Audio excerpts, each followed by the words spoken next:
Hello everyone, welcome to the Commando Cast. I'm Andrew.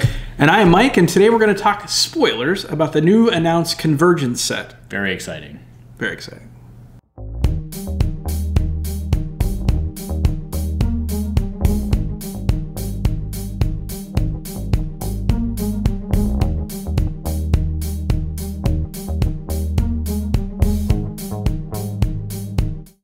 All right, so today we are finally going over the spoilers from the new Convergence, and there's some pretty good stuff in there. So, I mean, the first thing to take away from this set is this is the tribal set, right? So a lot of people have been complaining, or not really complaining, but commenting for, I think, some time since we started putting, basically since Legacies, when we started putting keywords on characters, that we don't have cards that interact with those. Stealthy was one that always, like, it granted the trooper keyword to and it was like, and so what? And what, yeah. Right. But, you know, to be clear, I think it makes perfect sense for them to have waited until set 7 when all of the characters that did not have keywords rotated out. I mean, I think it makes perfect sense. Sure. So yeah, I'm very excited personally about this set because when Legacies hit, I think that was, aside from Awakenings only, when the Destiny first came out, I think when Legacies came out, that was like the height of Destiny for me. I really enjoyed single set trilogy. That was amazing. Yeah. It felt very clean, and early trilogies, legacy trilogies felt really pure, and kind of back what we used to play when we first started playing. So big. I also am very excited about upside down cards. So I think we should start with those. Sure. Well, at first, let's talk tribal. So, you know, the advantage of tribal. I mean, so I've been a pretty casual Magic player over my life, and I'll be honest. When I get back into it from time to time, I'll be honest, I gravitate towards coming back into tribal because it's a very easy entry point. Sure.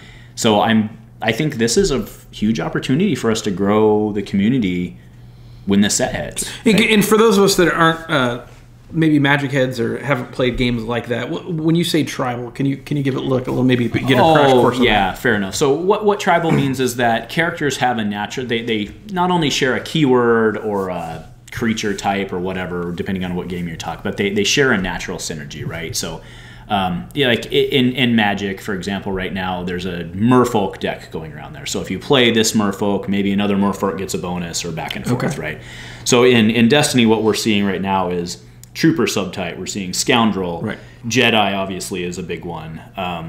I don't know. I could keep going. Sure. But there's many, right? So you have to imagine that, you know, with Trooper or Droid isn't the one we're certainly going to see, right? So if you play droids, you will naturally have natural synergies that maybe aren't, you know, as hard to come up with as, I mean, a lot of the things kind of speak to each other. And we kind of talked about that a bit in that how when set 6 dropped, there was a lot of natural synergies in there already, like Han Kira, stuff like that. Like that was pseudo tribal, but in set 7 we are going full on tribal. Yeah. And I like that it really helps with maybe newer players that aren't the best deck builders. They can throw in a bunch of cards together that are have the same subtype, or, you know, that naturally go together, and it's going to make them playable without having so many feel bad moments. So I think it's a great idea. I'm actually very excited. And with something like Star Wars, where a lot of people are drawn to the game because of Star Wars, I think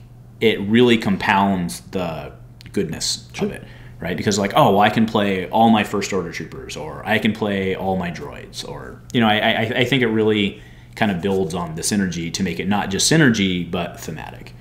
Right, so I think we're in good shape. The other thing I want to speak to, though, is I think generally, I mean, we haven't seen the set yet, but it makes sense that inherently we're going to see a lot of mono decks starting to fly around.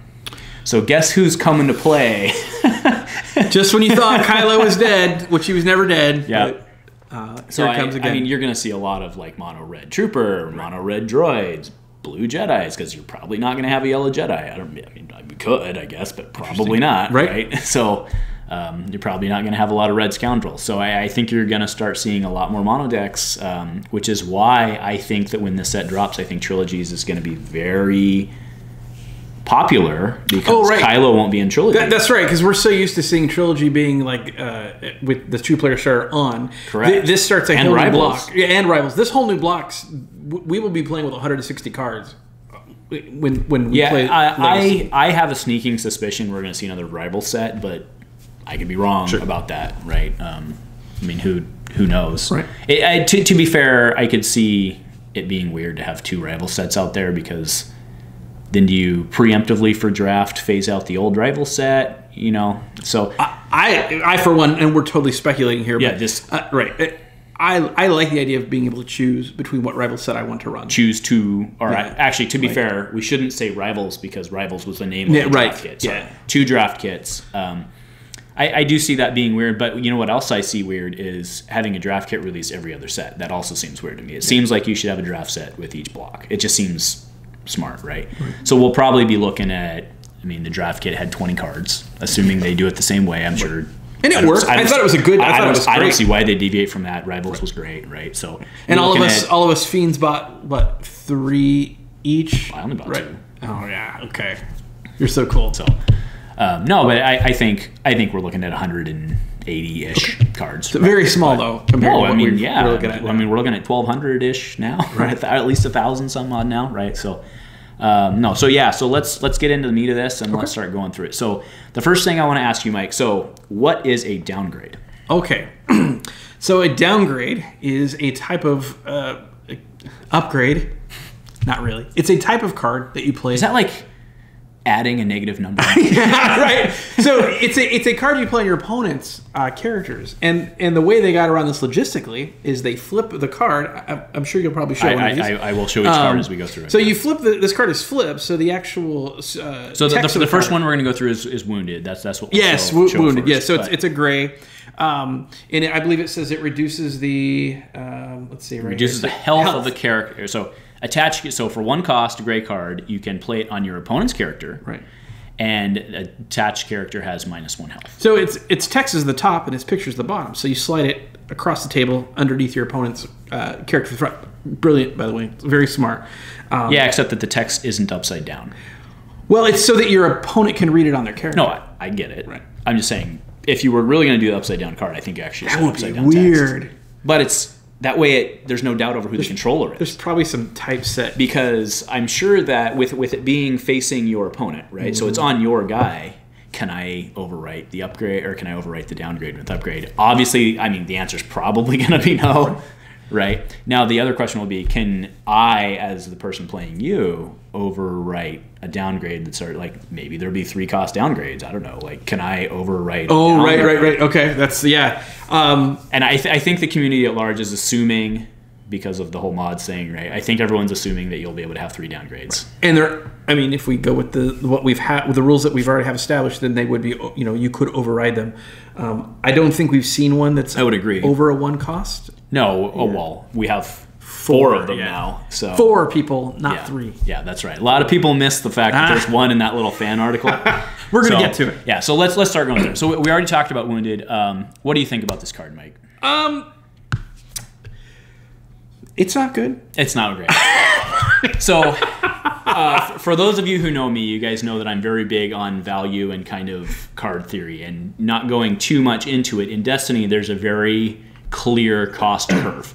The cost curve is that a card from hand is equal to 1, being a money, a damage, a shield, something like that. Right now, indirect damage is actually valued roughly around 0.8, somewhere around there is my math that I've been able to calculate. But wounded costs you $1 and a card from your hand for an effective 1 damage. So now, and it is at 1 damage. It doesn't care about shields or. Yeah, it's an unblockable damage. That's true. It still sucks. I mean, I can see.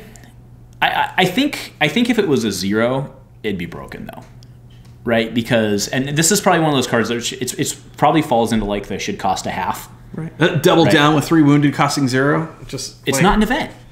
Oh, double down. Yeah. See, that's what I'm saying, right? I keep getting deja vu and double down and double dealing, all confused. But no, yeah. It's 3 cards from hand for 3 damage. It's not good. But it doesn't fall into our. I mean, there is a surprise factor there of, how good was backup muscle?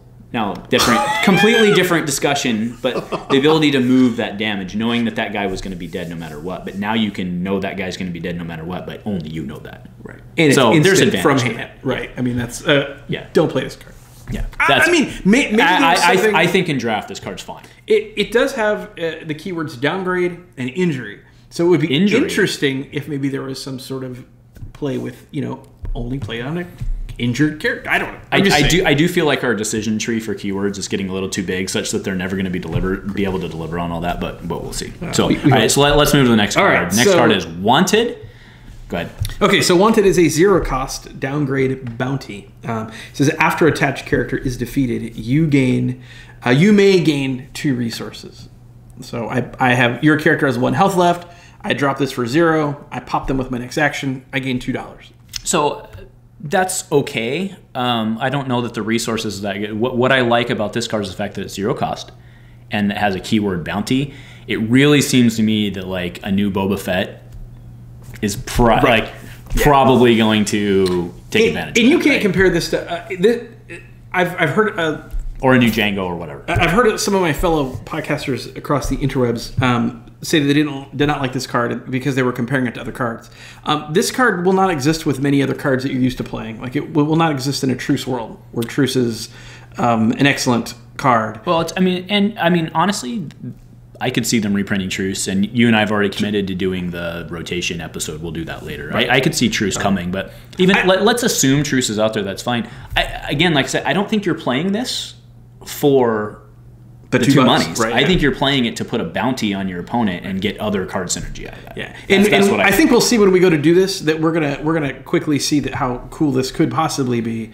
This may be a sleeper card. It may not be good until like set 9. I don't hate it. Right? Like if I knew you were gonna die, and I'll take $2. Yeah, fair enough. Why not? So it's also common, so we should probably see plenty of it. Yeah, it's a common. All right, so let's move on to the next one, which is Deathmark, which is old Han just pissing everybody off across the galaxy.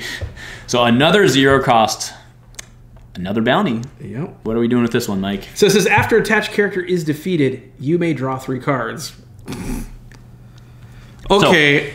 So, the 3 cards thing, worthless. I mean, not worthless, but eh. Okay. I'm gonna fight you on this one. Really? I think that we have shown that card draw is extremely powerful. Oh, you're thinking for an OTK deck? For any deck that wants more cards to kill you with or reroll with. Oh.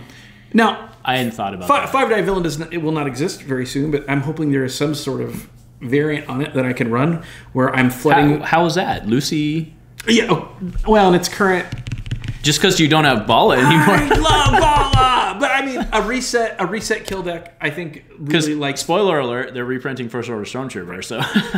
So I like it because there are times when I am going to kill a character, but I run out of gas in that round. Like, I can't do other things. Maybe this is a really good card for rerolls. I'm also, like, maybe I've exhausted all of my removal that round, and I knock you out, but you have a big character left. I just think 3 card draw for 0...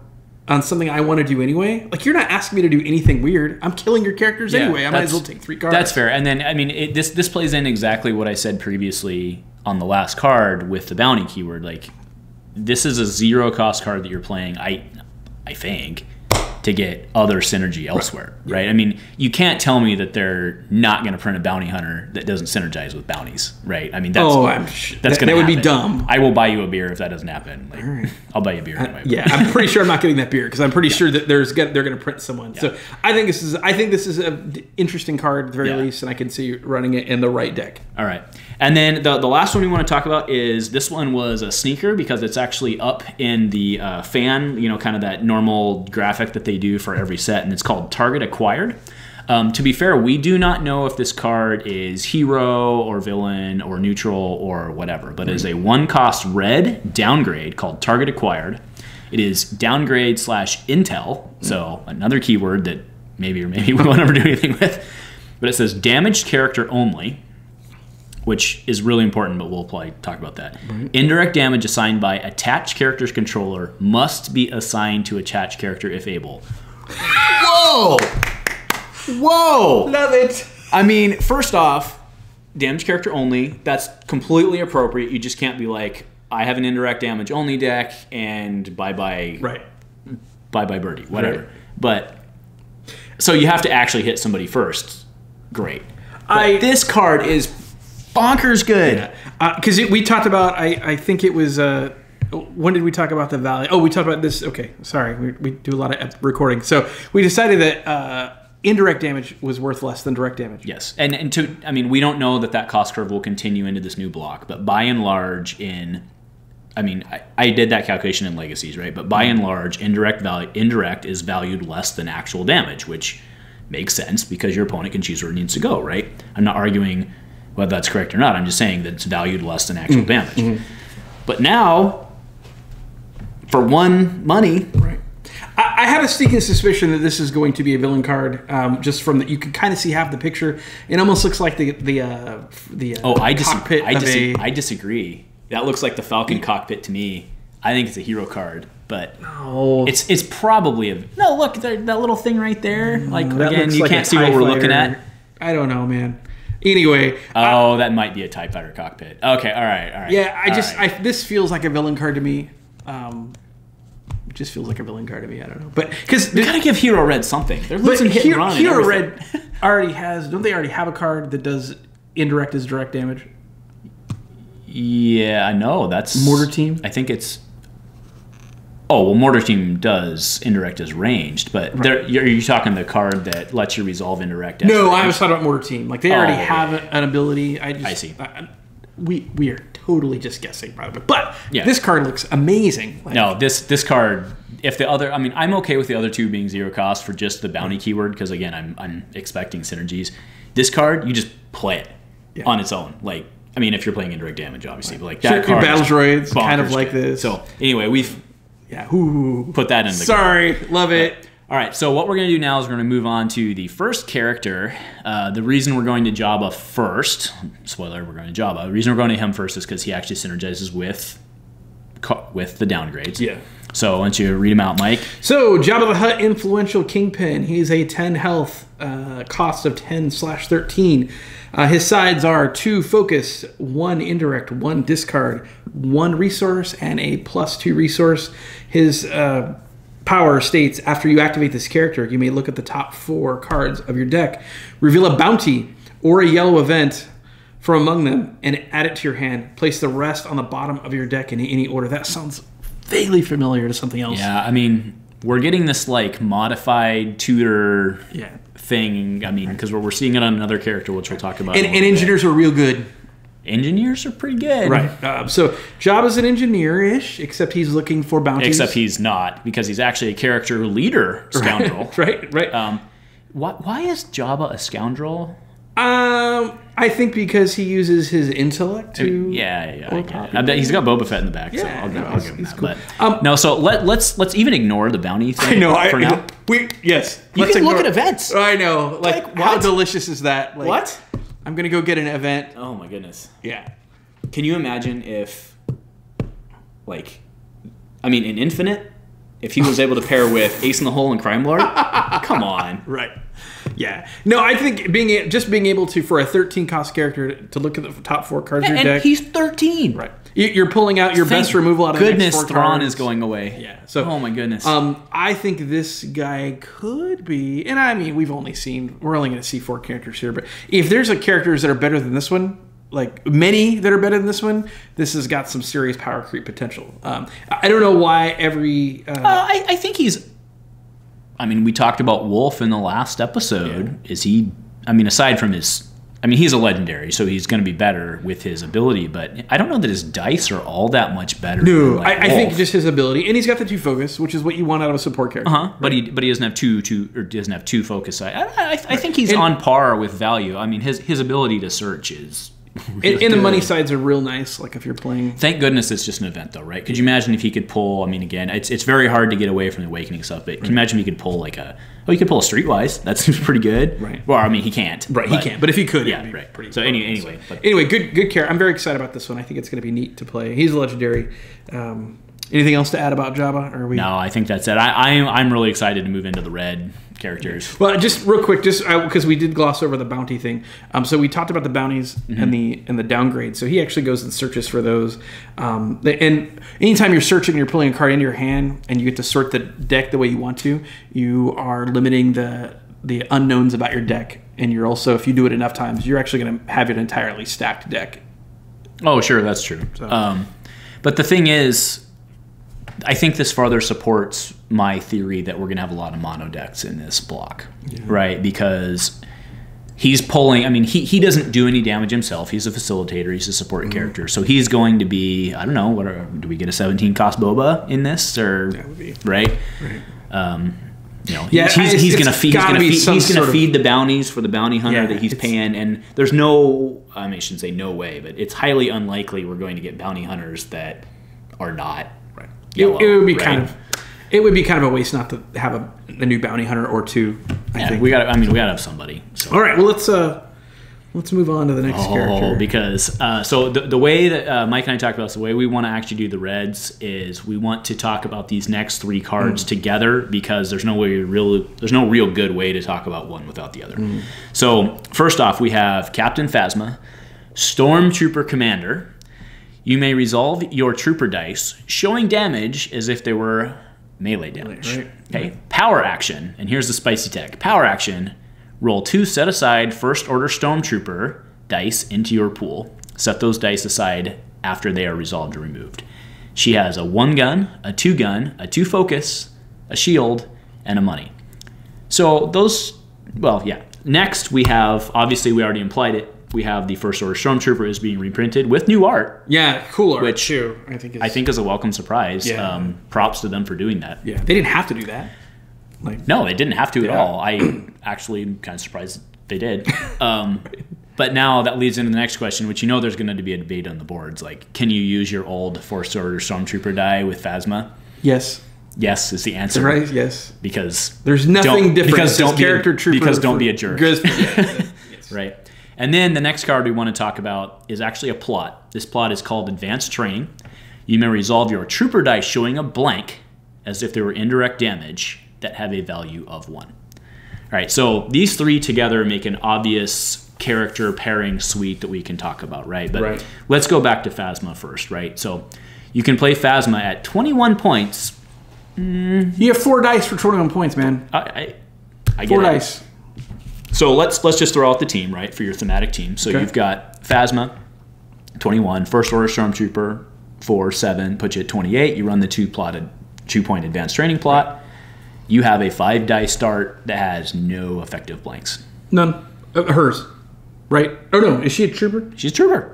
No, it's character leader trooper. Oh, that's right. It's just character leader trooper dice. Oh my god. 5 dice start with no effective blanks. Who thought this was a good idea? Now, and I didn't get this, and shout out to Darth YouTube for bringing this up to me over the weekend. Because her ability says you may resolve your trooper dice showing damage as if they were melee damage. And the plot says you may resolve your blanks as if they were indirect damage with a value of 1. Okay. I believe those are transitive. I believe that you can resolve a blank as melee damage. Because if you actually read it, right, based on the Luke Ataru strike type ruling. Okay, but go ahead, finish your thought, and then. So based on the Ataru strike ruling, right, the when resolving. Right. Okay. And you are resolving that die. That blank becomes an indirect of 1, and you are still resolving that die, which can now thus be resolved as a melee damage. If I'm wrong at that and it doesn't work, that's completely fair. I have no problem with that not working, but I believe, as per the letter of the law, that you can resolve a blank as 1 melee with Phasma. Now, I'm sure there will be some debate over that. Right. And what it is do you get both effects, or do you have to pick one? That will be like the layman's argument for you. I think this is maybe a rules lawyer-ish type thing, right? Do I think that the intent of the designers was to resolve the blanks as melee? Probably not. Right. But I believe that as the cards are written, you can resolve a blank as 1 melee. Okay. That would be pretty good. Pretty good. Now, let's not ignore the fact that Phasma, with her dice, which honestly she has a 1 gun, a 2 gun, 2 focus, shields, and money, is not a great die, or I guess effectively 1 indirect too, right? But that's not a great die for 20. Actually, it's a horrible die for 21 points, right? But the fact that she's bringing 2 other 1, 2, 2 for 1, money, 1, 1 die to the table. Seems pretty good. It's 19 health, though. Let me throw a deck idea at you, just because That's what I want to talk about right now. So how about Phasma, like Elite Phasma, and a single dice Pied?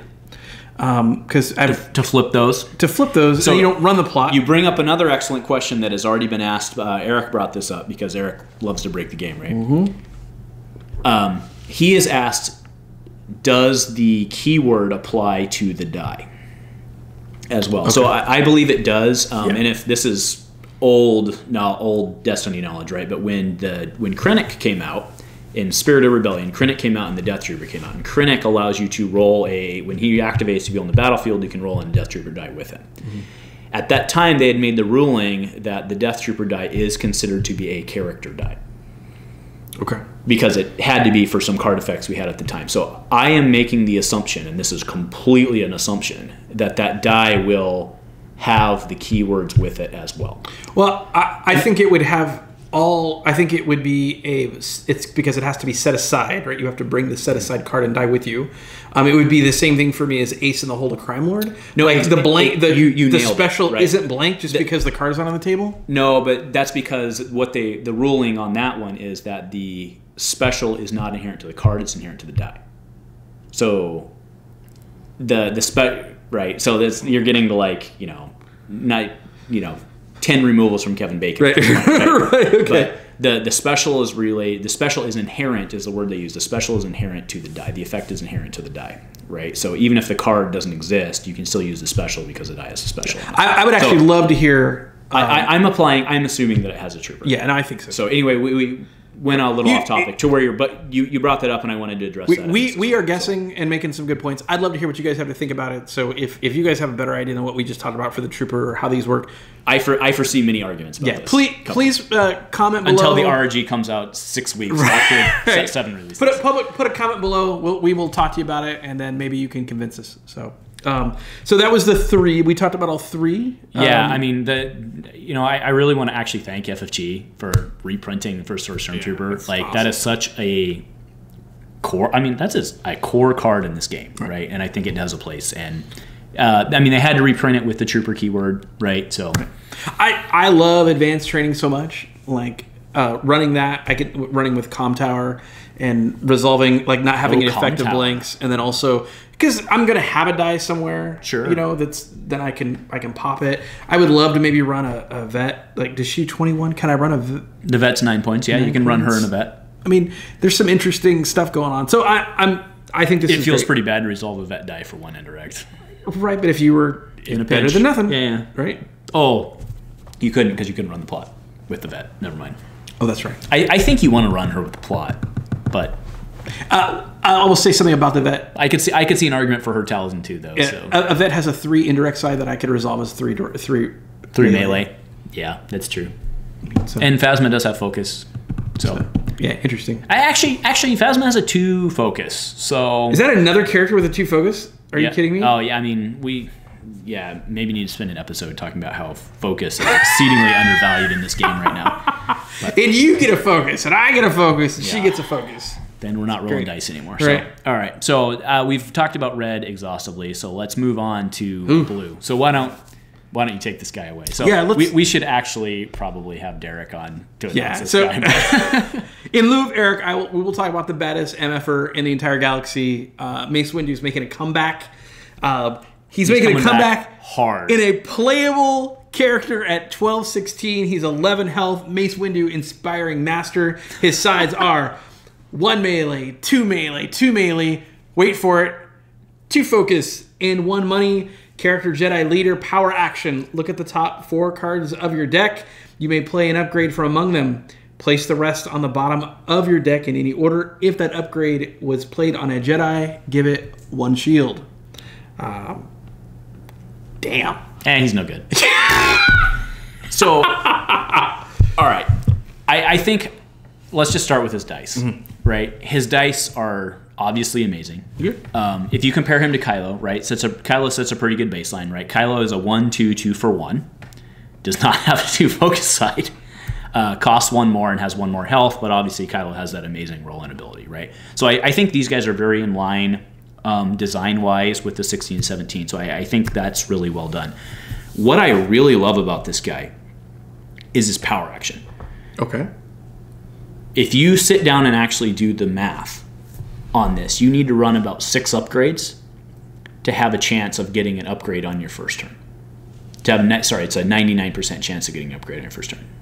Because think about it, you draw 5. Okay. If you don't get an upgrade, you mulligan all 5, assuming you do. And I only have 6 on my deck, is what you're saying. That's what I'm saying. Okay. Right?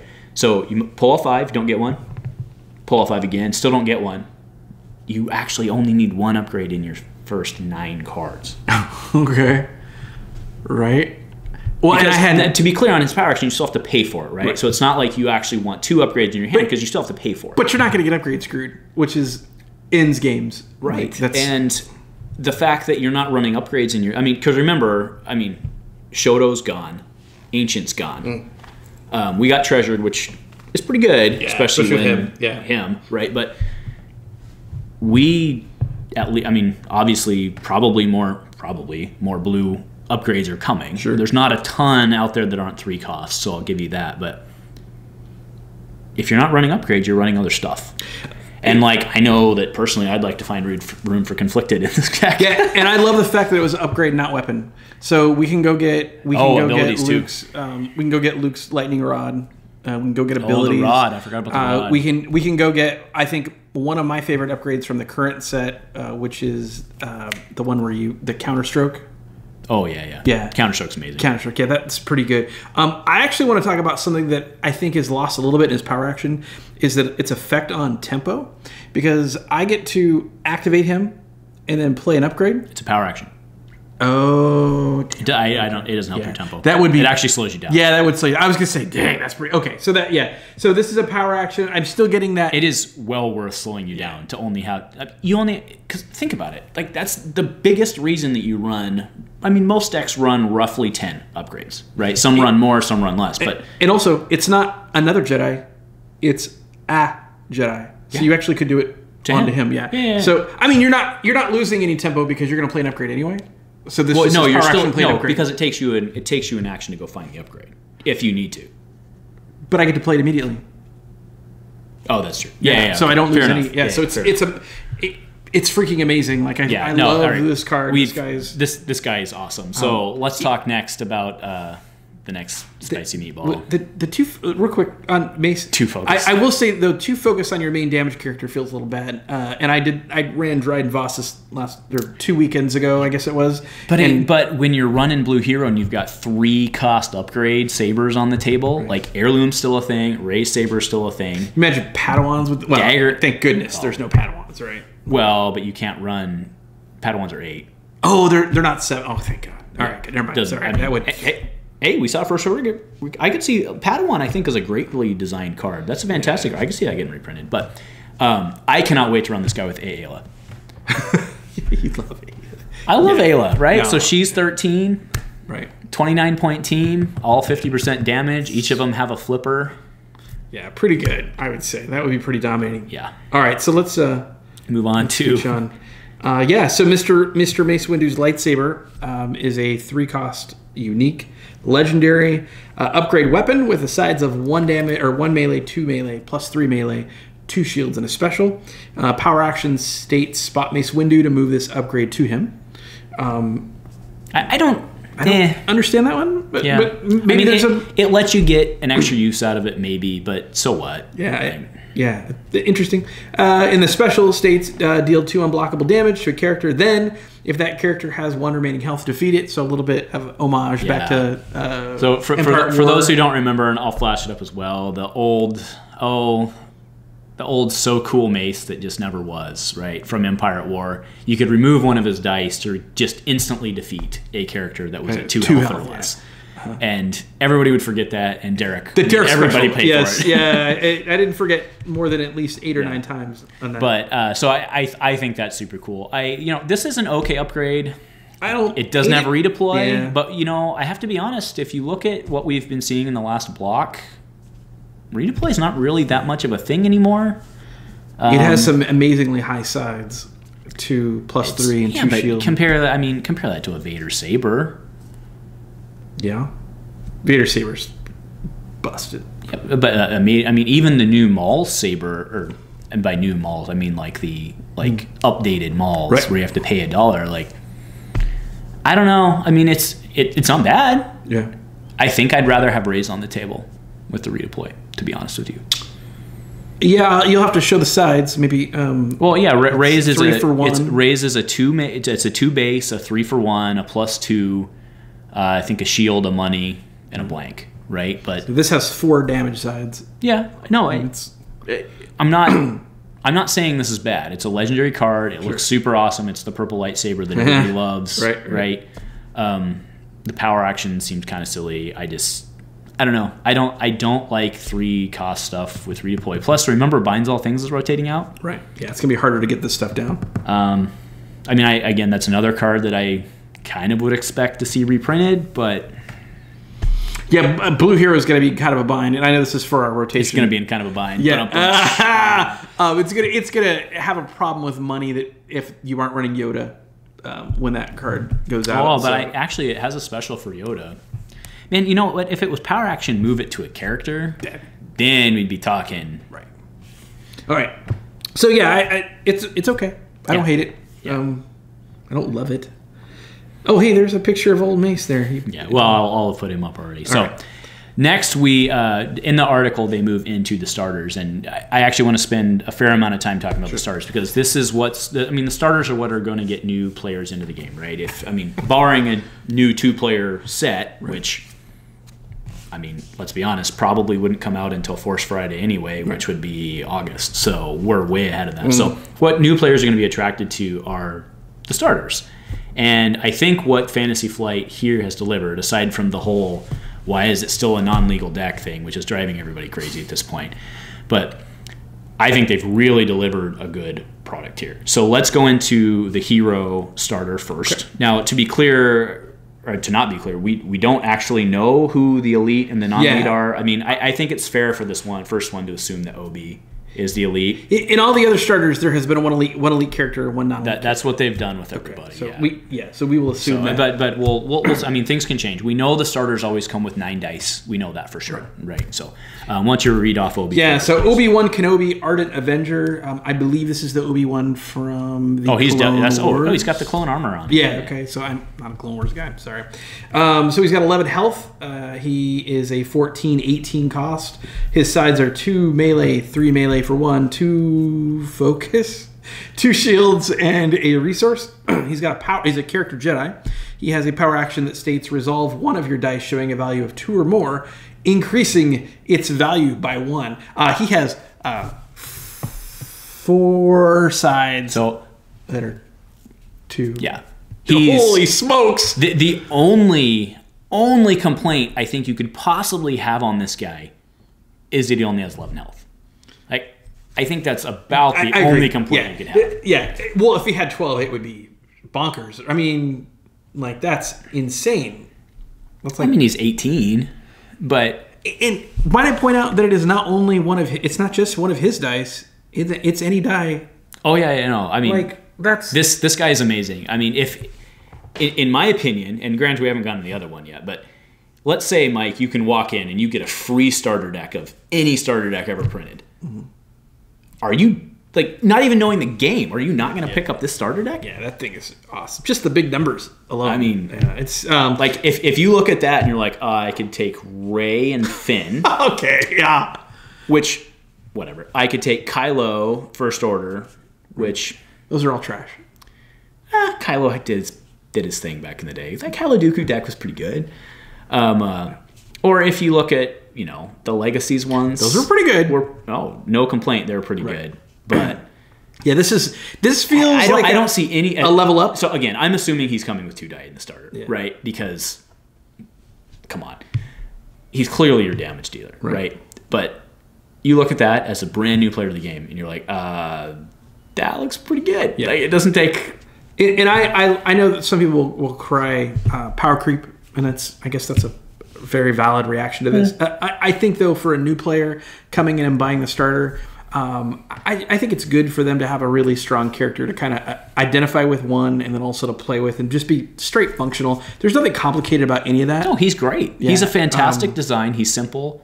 I don't think he's over. I don't think he breaks the power curve. Yeah, I want to pair him. We know that 18 level is. I mean, look at the new Qui-Gon. Like the new Qui-Gon's pretty beefy, and he really is struggling to find a partner. And I mean, Obi's kind of in the same boat now. I mean, again, we have 3 more blue characters to see, but yeah, I'm trying to. There's so many good pairings with this guy. Like, anyway, we'll start theory crafting with him immediately. But he's pretty exciting. Yeah, so let's move on.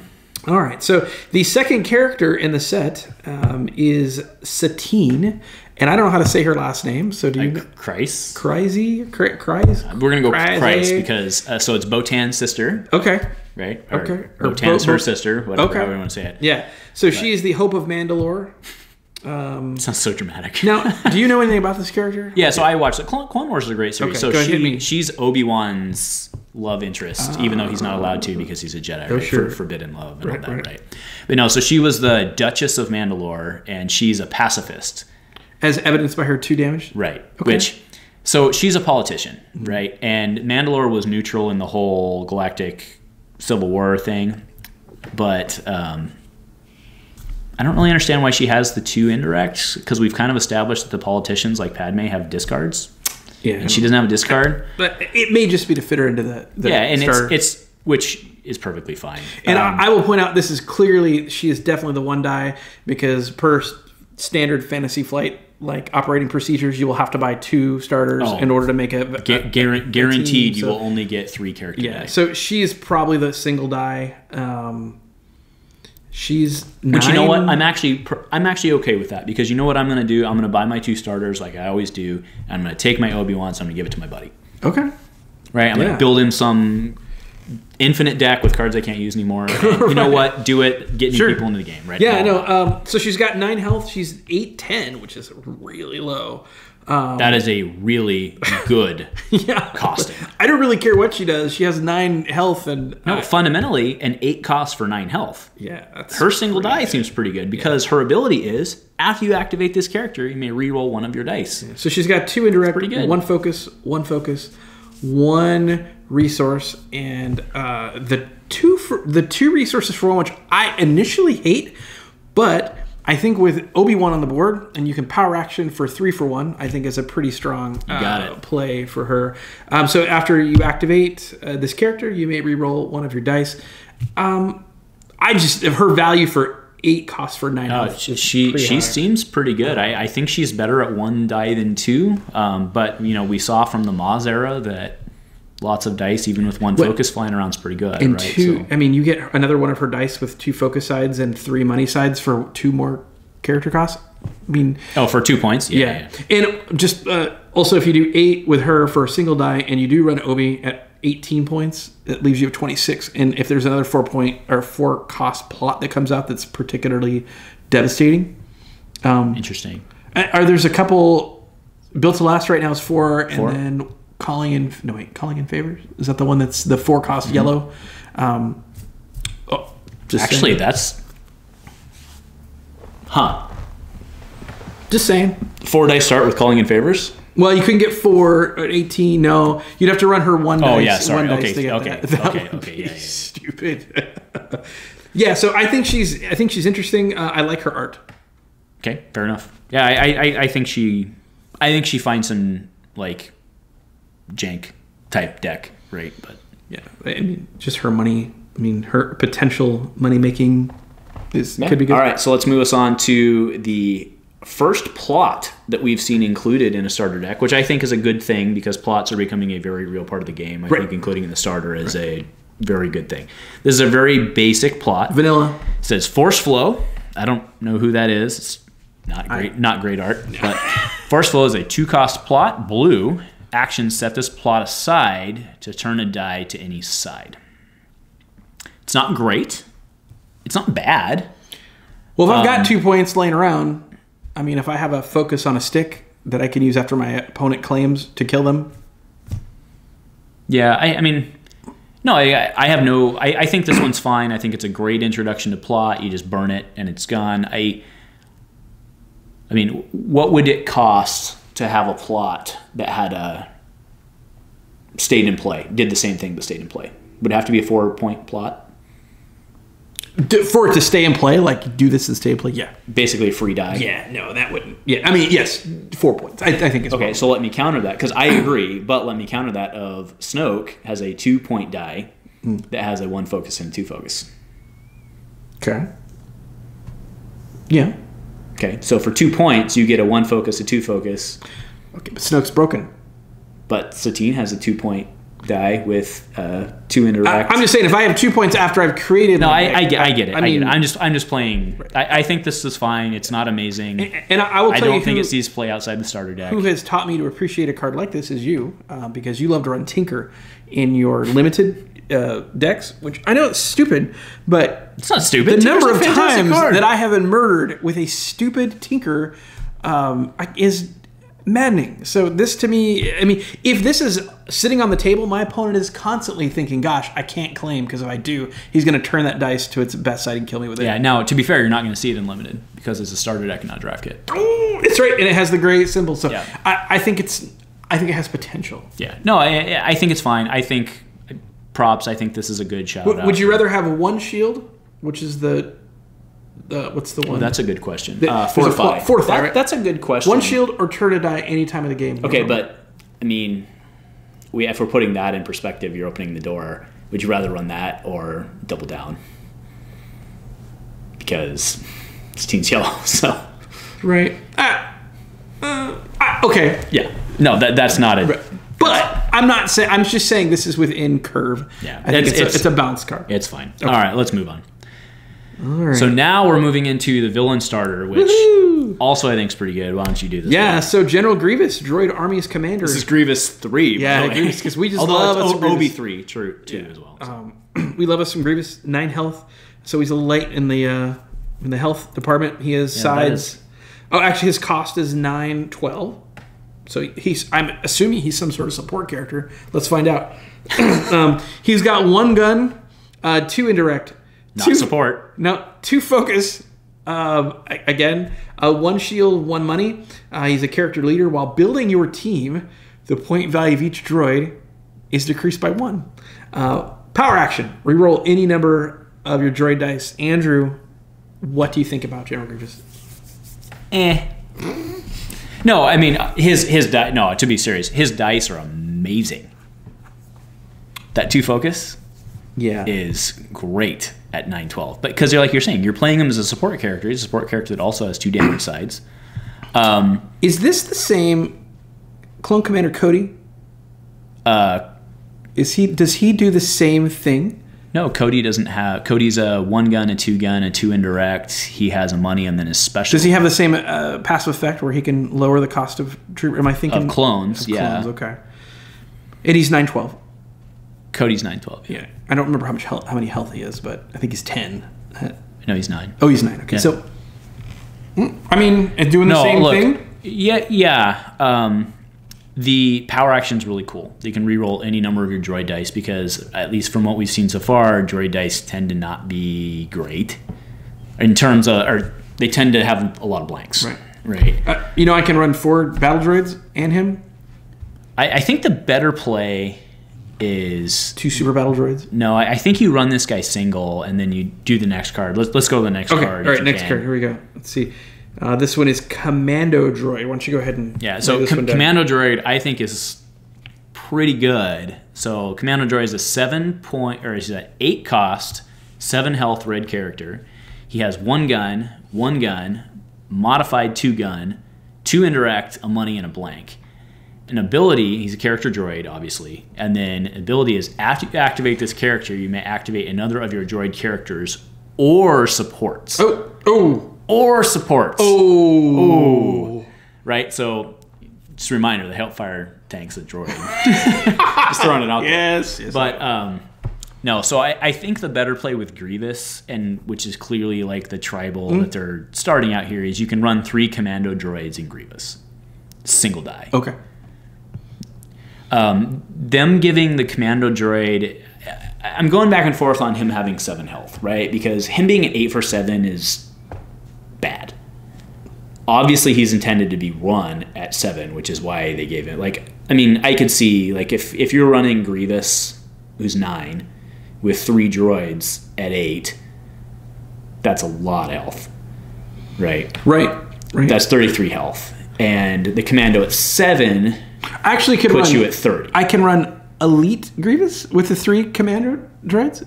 No, Commando, so it reduces them, so they're at 8, reduces them by 1 to 7. Oh, 7, okay, 21. Okay, so 9. That's 30, okay. right? So it's 30 points for 30 health, which is in line with much of what we've seen. There's select decks out there that you can get more, but you have to run basically 3 non-uniques and end up a 3-dice start.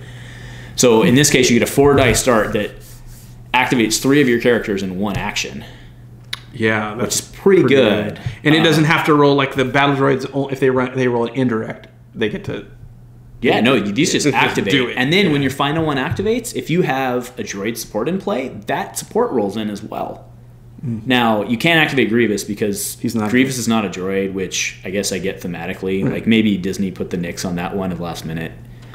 He seems like he's a. It's fine, but he's a cyborg. This guy I think is really good. I think him with Grievous is really good. You can also run Elite Grievous, and so the normal battle droid is 5 with him. So you run 4 droids and non-elite single die Grievous, and then you get a 5-die start. Don't get me wrong, I love the battle droids. Amy loves the battle droids, but I really want to fit a lot. I really want to fit a super battle droid. I love their ability to turn dice. Super battle droids, but they become 8 with him, and then the math gets real ugly. Right. Just one. Can I just fit one in there? Can I do 8? Give me 9. Oh no! 17, there are a bunch of combinations, and to be clear, this is the tribal set. So I think if we're assuming that this is the only droid we're going to see in the set, it's probably not a fair assumption. Okay. Right. I don't know. We could be wrong because maybe they're going to do like one of each tribal in each set, and then we'll have to wait till set. I love this guy, but he seems pretty good. Yeah. Why do you like this guy so much? I like the art. I think his sides are really good. Just the ability, like you said, the tempo swing of being able to activate all 3 of them if I'm running 3. And even in a I'm just spitballing here, but even in a non-Grievous deck, if I'm running something weird, just the extra in a non-Grievous tempo. In a non-Grievous deck, you're running 3 of those. Or maybe you're only running 1. Yeah, it just gives me. I just like. I think he's really bad at 8 points for 7 health. His sides are crazy. Like for an 8 cost, so 4 damage sides. Here's the thing, and a money. That's something that droids don't have. His sides are good, but the Death Trooper. When the Death Trooper came out in Spirit of Rebellion, we were all like, "Wow, that's a really good die." And Death Trooper never went anywhere. And granted, that he didn't have the 2 indirect; he had a disrupt and no money. Right. And he 10 health though. He had a 1. So he was actually no money, but still he had a. Correct me if I'm wrong, but he had a 1, a 1, a 2, and a +2. Right. And the battle droids never went anywhere. You mean the Death Troopers? Sorry, yes, the Death Troopers never went anywhere. I don't know that his die is super amazing. It's good. I'm not saying it's not good, but like 8 points. You're also looking at the mixed damage thing, right? So like, let's say you're rolling your 3 commandos, you get a modified, a 2 indirect, and a blank. And I immediately power action with my super battle but now droid. you just gave your opponent 2 actions in which to respond. I think he's got potential even without Grievous, but with Grievous he's really good. Yeah. Okay. So all right. So I believe now, what do you think? Because this is where I don't. Do you think you're going to get 2 Grievous die in the starter and 1 Commando? Because that would mean we'd have to buy 3 starters. Or do you think that we're going to get actually 2 Commando droids in the starter? I don't know. You make an interesting point I didn't think about. I kind of hope we get a Grievous and 2... An Elite Grievous, you mean? No, a single die Grievous and 2 Commander droids. Because then when I buy my second starter, it feels really good. That's what I think it should be. Right. You don't think it's going to be that way? No. I'm pretty sure we're going to get an Elite Grievous. You think they're going to give us a 19-point team out of the starter? Is that, Satine? No, I mean, maybe they'll give us an Elite Grievous and 2 Commandos, because that's, I don't know, maybe. Because we got Boba Fett at 16 and a Veteran Trooper at 9, so that's like 25. I would be disappointed if I got Grievous and a single. But have you ever not been disappointed with the starters? Oh, Andrew. No, but I mean, I think you're going to get an Elite Grievous. Okay. In the starter. I hope not. The question is, do you get 2 Commandos or not? given the fact that they've basically told you to run Grievous and 3 Commandos, it implies to me that they only want you to buy 1 more starter. The question is, will you get an Elite Grievous or not? I think you're going to get 2 Commandos. If you don't get an Elite Grievous, that would actually be great, because then I have less dice that are just sitting around my house. That'd be fantastic. Right. I don't know. We'll see. All right. So yeah, that's, and to be fair, they haven't taken plot off the table. I mean, just because we haven't seen it doesn't mean there's not going to be a plot in that starter deck. Right. So very true. So is that it for the spoilers? I'm pretty excited. It always seems so soon when we get these. Like we just got our cards. We just started tease playing. you for 3 months.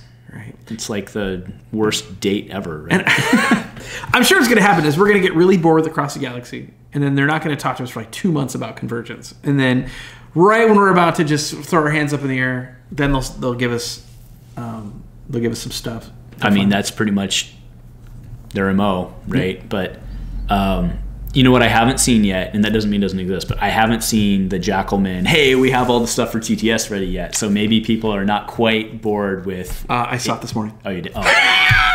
Fair enough. Yeah, the TTS proxies from Jackalman. Thanks, Jackalman Games. But don't overplay the new stuff because you'll be bored by the time it actually comes out. Yeah. But do it. I don't know. We'll see. I don't know. It's just a bummer that when I go on TTS, I now have to have that, like, standard only tag. Yeah, I know it's always annoying, but it's kind of interesting. So, what do you have going on this week aside from our spoilers? What's happening in the gaming life of Andrew? Not much. Just the standard stuff. Yeah, Monday Night Dice. Right, and Monday Night Dice is going to be weird this week. We should be coming up with Christmas. Soon, and then gaming kind of takes a little hiatus for a couple weeks, so hopefully we'll be able to get some stuff in there. So be prepared for those 5-man play everybody round robins. Yeah, those always suck, but I expect us to start doing some regional testing. I know we're getting a little bit closer, so we'll start kind of getting serious about what decks we're going to take to our regional, and whether we're going to go up to Washington.